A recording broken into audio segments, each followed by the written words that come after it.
സൂചിപ്പാറ വെള്ളച്ചാട്ടത്തിൽ കുടുങ്ങിയ യുവാക്കളെ എയർ ലിഫ്റ്റിംഗിലൂടെ രക്ഷിച്ച മർഗരയിൽ എത്തിച്ചു. 3 മണിക്കൂർ നീണ്ട പരിശ്രമത്തിനൊടുവിലാണ് രക്ഷപ്പെടുത്തിയത്.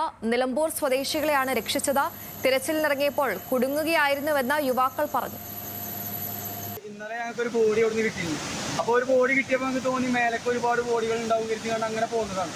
അങ്ങനെ പോകുന്നൊരു 10-12 കിലോമീറ്റർ പോകുന്നപ്പോൾ ഒരാൾക്ക് പ്രഷർ കുറഞ്ഞപ്പോൾ പിന്നെ നമുക്ക് താഴോട്ട് പോകാൻ പറ്റാത്ത അവസ്ഥയായി. അപ്പോൾ ഇതിനൊരു 4 മണി 5 മണി ആയിരിക്കണം. ഓൻ്റെ പ്രഷർ ഒന്ന് റെഡി ആയപ്പോൾ 7 മണി ആയിരിക്കണം. അപ്പോൾ ഞങ്ങൾക്ക് അവിടെ സ്റ്റേ അടിക്കേണ്ടി വന്നു. അപ്പോൾ ഞങ്ങൾക്ക് മനസ്സിലായി ഇവന് പിന്നെ ഒരു 2 മണിക്കൂറോളം ഇവന് മസിൽ കയറിയിട്ട് പിന്നെ ഓന് നടക്കാൻ വയ്യ. ഓന് ഏറ്റി നടക്കൽ എന്തായാലും കഴിയൂല. അതിൽ പിന്നെ ഓന് BP കുറഞ്ഞു. ആ മസിൽ റെഡി ആയിട്ട് അതിലങ്ങനെ ഇന്നിവിടെ സ്റ്റേ ചെയ്യാം. അതിലവിടെ സ്റ്റേ ചെയ്തു. രാവിലെ നീച്ചപ്പോൾ ഞങ്ങള് ഇതെന്താ വെച്ചാൽ താഴത്തേക്ക് പോകണമെങ്കിൽ ഇനി എന്ത് ചെയ്യണം? ഇവര് BP കുറയോ മസിൽ കയറുമെന്നും അറിയില്ല. 10-12 കിലോമീറ്റർ പോകണം.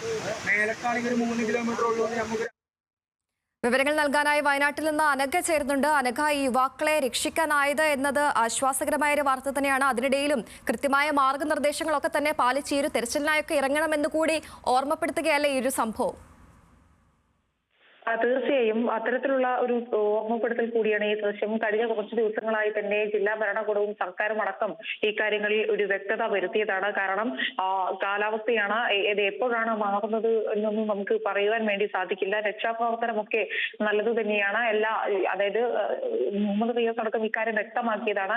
നാട്ടുകാരുടെയും ഈ സൈന്യത്തിന്റെയും ഫയർഫോഴ്സിന്റെയും അടക്കം ഈ രക്ഷാപ്രവർത്തനത്തിന്റെ കൂടെ തന്നെ എടുത്തു പറയേണ്ട ഒന്നായിരുന്നു ഈ നാട്ടുകാർ നടത്തുന്ന രക്ഷാപ്രവർത്തനം. പക്ഷേ അത്തരത്തിൽ കൃത്യമായ മാർഗനിർദ്ദേശങ്ങൾ പാലിച്ച് മാത്രമേ രക്ഷാപ്രവർത്തനത്തിന് ഇറങ്ങാവൂ എന്നുള്ള കാര്യങ്ങളടക്കം നേരത്തെ തന്നെ സർക്കാർ വ്യക്തമാക്കിയതാണ്. ഇതൊന്നും പാലിക്കാതെ ഇത്തരത്തിൽ ഒരു രക്ഷാപ്രവർത്തനത്തിന് ഇറങ്ങിയ സംഘമാണ് നിലവിൽ നേരത്തെ സൂചിപ്പാറയിൽ അകപ്പെട്ടു പോയത്. ഏതായാലും ഇവർ ഭാഗ്യം കൊണ്ട് മാത്രമാണ് രക്ഷപ്പെട്ടത് എന്നാണ് നമുക്ക് മനസ്സിലാക്കാൻ സാധിക്കുന്നത്. കാരണം കഴിഞ്ഞ ഈ മുണ്ടക്കൈ ഉരുൾപൊട്ടലുമായി ബന്ധപ്പെട്ടുകൊണ്ട് തന്നെ മരിച്ചവരിൽ ഇത്തരത്തിൽ സൂചിപ്പാറ വെള്ളച്ചാട്ടത്തിന്റെ സമീപത്തു കൂടിയാണ് ഇത്തരത്തിൽ ചാലിയാറിലേക്ക് അടക്കം അവരുടെ മൃതദേഹങ്ങളടക്കം കടന്നുപോയത്. പക്ഷെ മഴയ്ക്ക് അല്പം ശമനം നേരത്തെ ഉണ്ടായിരുന്നു. കാലാവസ്ഥ അനുകൂലമായിരുന്നു, തെളിഞ്ഞ കാലാവസ്ഥയായിരുന്നു.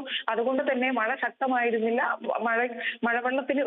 മഴവെള്ളത്തിന്റെ ഒഴുക്കിന് അടക്കം കുറവുണ്ടായിരുന്നു. ഇത് തന്നെയാണ് ഇവർ നിലവിൽ രക്ഷപ്പെടാനുണ്ടായ കാരണം. ഏതായാലും ഒറ്റപ്പെട്ട ഈ സംഘത്തെ നിലവിൽ ഇപ്പോൾ രക്ഷപ്പെടുത്തിയിരിക്കുകയാണ്. രക്ഷപ്പെടുത്തി ഇവർക്കുള്ള നിർദ്ദേശങ്ങളടക്കം സംഘം നൽകിയിരിക്കുകയാണ്. ഏതായാലും ഭാഗ്യത്താൽ മാത്രമാണ് ഇവർ രക്ഷപ്പെട്ടത്. അതായത് രക്ഷാപ്രവർത്തനം നല്ലത് തന്നെ. പക്ഷേ ഇത്തരത്തിൽ മുൻകരുതലുകളൊന്നും സ്വീകരിക്കാതെ അല്ലെങ്കിൽ സർക്കാരോ മറ്റ് ബന്ധപ്പെട്ടവരോ ശരി അനഘ, സൂചിപ്പാറ വെള്ളച്ചാട്ടത്തിന് സമീപം കുടുങ്ങിയ രക്ഷാപ്രവർത്തകരെയാണ് രക്ഷപ്പെടുത്തിയത്. വിവരം വരുന്നത് 3 പേരെയാണ് രക്ഷപ്പെടുത്തിയത്. വിവരങ്ങളാണ് അനഘ നൽകിയത്.